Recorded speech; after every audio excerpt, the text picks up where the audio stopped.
If you want to remove objects from photos on Realme GT 7T, what you can do is, first of all, you can go to Photos app.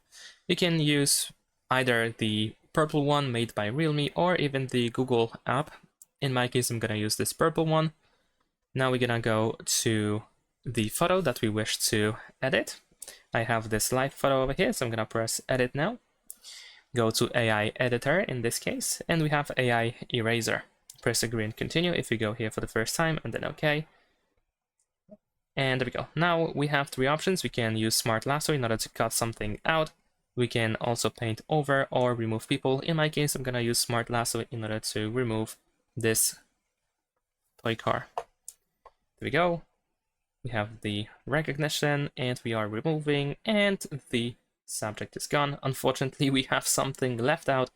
So what we can do next in that case is select the left out subject and try to erase it. And there we go. Of course, we can make the comparison. If there is still something that needs to be fixed, you can still try to select it. For example, I have this dark spot. Let's see if we can actually fix it.